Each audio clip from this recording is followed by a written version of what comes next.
Hey, good morning. How are you? Howdy, howdy, howdy, howdy. This is James with the Red Ink Black Coffee podcast for Wednesday, April 2nd. I think Wednesday is a good day to do these. It works with my content schedule, I guess, because well, first of all, if you don't know me, I'm James. I'm a graphic designer who is available to help you promote all the stuff you're doing through print and web. But in the meanwhile, we gather for this podcast and we talk about life a little bit. I thought I would be doing this in the car, and I am doing this in the car. But I thought I would do it while I was driving, and I don't know why I thought that would be a good place to do a podcast. Jerry Seinfeld lied to me, I guess. I recorded a couple samples, just like some chatting in the car on the drive this weekend, and it was like good recordings, but it was also bad. It was really bad background noise. I don't know why I thought it would work out. I guess I thought the mic would do a lot more noise canceling, and that was not the case, because I put it in, I tried to batch edit it and do all the noise canceling, modulation, compression, all that good stuff, and it did not work out. It sounded like a tin can, and I just wasn't happy with it. So hopefully this is a little better. I am at the gym. I'm early. My gym doesn't open until 5:30, and it really puts a damper on things, because I like to go to the gym first thing in the morning. And I guess like I can cook some food and get some stuff ready, because I wake up at 4, or I try to, but it's just throwing me off that this gym isn't 24 hours. And I go to this one because it's close. It's close to home, while my other 24-hour gym is closer to work. But I got a foot injury in December, and what I did was I dropped a sofa on my foot, because I thought that was a good idea. And I didn't think anything of it because it didn't hurt. I must have smashed it so good it didn't hurt. But the nature of the wound, I didn't really want to take it to the gym. It was never debilitating. I could still go to the gym. I just didn't want to clean it at the gym. That seems like a good way to get an infection, if you ask me. So here I am, waiting for my gym to open. Everyone's pulling up. I turned 30. If you didn't know, I turned 30 this weekend, and everyone says, 30, you're over the hill, I think. Is that the age? But honestly, I feel like the best I have ever in my life. As in, I'm really motivated. I'm waking up at 4 in the morning to do stuff. I think a lot about my ideal days, and it's like, wake up at 4, get a little prayer in, get some food, go to the gym, and then it's like 6:30, and you have the whole day to do anything you want. And what I would want to do is have a home office and help people do a little work. It definitely doesn't include me being at my current job for 8 hours. I'm just not needed that long. But anyways, I'm 30. I am an old man now, I guess. I don't know. I feel good. I feel like I'm in a really bad position. Just with debt and where I live, and all the aspects of my life could be better. But I personally feel really good. I don't know. That's kind of why I started this podcast. I want to talk about, what do you do when your situation could be better? I probably want to get into my debt, because that's been my big thing for the last 8 months or so. Let's see. Checking the time. Still got 10 minutes. You're getting the compact version of what I want this podcast to be. With my debt, I had roughly $20,000, which really isn't too much compared to the United States. No, I think the average for my age is like 60,000, and there was like people younger than me somehow getting loans and cars and stuff. I really got like helped out by the credit system or something. Nobody wanted to give me money. I could not get a credit card. I could not get a loan. I could not get lent money to save my life. And I don't know why. I think it was just like a bad credit history, as in none, which is so stupid, but it worked out. But anyways, I somehow racked up $20,000 just between rent and probably some purchases for the business. And I've just been working on that. It's like $1,000 a month I can manage. But that really takes everything, and I could get more into that if anyone cares. But Debt is a big red flag for me now. I just want to get rid of it. I want to kill it. I want to help other people get rid of their debt because it's unbiblical. I guess it would still be biblical if it's in the Bible. I don't know. I don't know how to use that phrase, whether it's good or bad. But yeah, thinking about young men in debt and how this credit system is really just a predatory arena. There's really no need for debt. I wasn't raised to want debt, and actually my college experience kind of like advised against it, but it's still the culture of America, I think, to take out money to do things. I don't know why that's the case.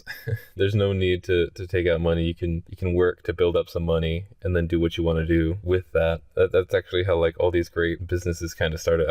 I know this is just me being kind of ignorant, I think, but I don't recall these successful businesses like Apple or what is the other one? Not Dell. Windows. What is that one? Is it just Windows OS? But these people started their companies in. You always hear that it's in their apartment or their garage or whatever it is, a home office, meaning they didn't take out debt. They didn't take out debt until they had something. But advertising for debt is one of the biggest markets there is in America, and it's a trap. Stay away from it. If you don't have debt, don't get debt. That's my advice. If you do have debt, kill it. Yeah, I'm doing the best I can, but I am also at a point where I'm kind of switching lanes. I was really focused on that for so long that I was really neglecting other aspects of life, as in my nutrition has kind of gone down. Not unhealthy. It's actually like fairly healthy, I think. But being a fitness buff, I'm supposed to be eating a certain amount of protein, a certain amount of carbs. And I'm cheaping out, and I'm not buying enough food to hit those numbers. That's how it's been for the last 8 months or so, and it's not bad. It's not like it hurt me. I just called it like a cut phase. It's all working out, but no, I'm supposed to be. I think if I was eating the way I'm supposed to be eating, I'd be a lot bigger than I am now because I go to the gym 5 times a day. 5 times a day. No, 5 times a week, sorry. I go to the gym a lot, and it really doesn't pay off after a certain point if you aren't eating enough. But I have the habit down. It's like I love being at the gym. I have the habit down. I just don't have the nutrition or the budget for nutrition. But I'm back on that. I'm back on the protein. I'm one of those powder guys. I went back to the old GNC, and I spent $200. I bet they love me there. And it was actually a thing. It's like I was talking to the guy. It's not that I stopped buying from you. I just wasn't getting it at all. But I hope now that I'm 30 to lock in a little more, be a little more well balanced. I think because I made pretty good progress on the debt. It's the last like $1,000 that I can't happen to squeeze out, but it's probably just because I have other goals in line. I actually have to make it a goal for me to spend money. I bought my own Christmas gifts. Not Christmas. Ugh, what am I talking about? It is too early for this. I bought my own birthday gifts, and it was just stuff that was on my Amazon list. It's been there for like 3 years, but I've just been so cheap that I wouldn't buy it. It's stuff like a food scale, a wallet, a phone case. It's just really, my friend told me it was pragmatic. I bought this microphone. This was actually the big ticket item. If anyone knows how to balance a Tascam for good sound, I'd appreciate it. I probably need to look up a video or something because it is more open than I thought. I'm used to my desktop mic that has really good noise canceling. But this I wanted to do on the go. But yeah, I'm just a really cheap guy in general. But I bought all my gifts. It was a good time. Spent a lot of time with my family. We just hung out, talked about $2,000 barbecues. My dad loves to barbecue. Everyone's pulling up. It's almost time. My dad loves to barbecue. And I would like to get him out of his job. He has a really physically intensive job, and he's getting older. I'd like to get him out of that and get him into some kind of barbecue kitchen maybe even to go or something, where he can do some cooking for charity or fundraisers. That'd be nice. And I think I know the people to talk to about it, but that's a big move for when I have big money. I would like to do that. There was something I noticed on my birthday. We went to go eat at this fancy restaurant. It was really nice, but it was in the trendy part of Austin that has all the inflated prices. So you kind of expect it to be expensive, and it was really nice. It was a good time. The staff was great, but I noticed there was a couple next to us. It was an Asian couple, fairly young, about my age, I think. But they were out there eating, and it was a beautiful night. And they they pulled out their phones, and this guy's like hunched over as far as he can be to like look over his phone. And it's like you're eating expensive food. It's like $20 sushi rolls, and it's one of those places that's like the experience of food. $30 for 6 ounces of sea bass. But this couple went out there, and they're just like on their phones. And it's like you're a young man, you're a young woman, you have attractive partners. What is going on?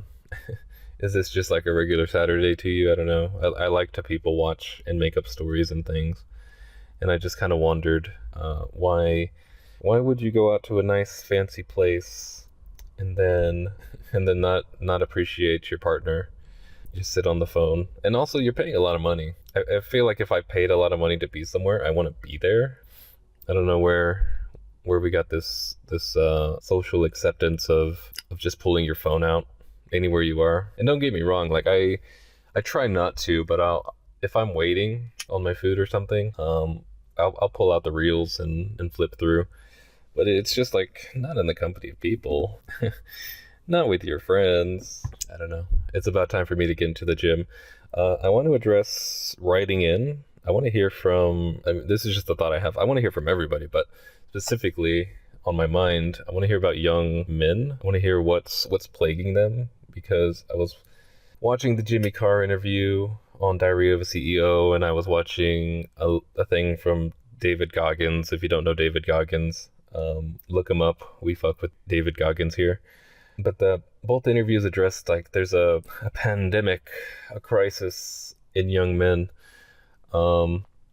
where it's like you get spoken to, you get an obstacle in your way or something, and you just like shut down. And I have my brother's like this, of course the youngest, and it's kind of like an enabled thing. Like it's different for everybody. I don't know, but my experience with that is that in the dating world, I've gotten around. I've had my day. No, I live really simply. I haven't dated that much, but I've talked to women, and from what I've heard, young men don't know what to do. They don't know what's going on. They don't know how to impress somebody.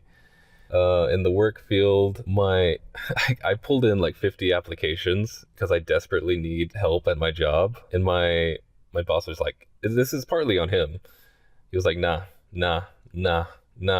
But to be fair, like some of these young men just didn't make good interviews. The ones that did get through, he didn't look at very many, but they just didn't make good interviews. And I don't want to I'm just speaking from my experience. I don't want to call anyone out, but I noticed there's just like less strive in people to be stellar, and that's fine. Like I'm not saying you have to jump through hoops for anybody and everybody. That's just kind of how I like to live my life. I don't know. I want to hear from young men, like why is that the case, if that's the case, or am I just wrong on this whole thing?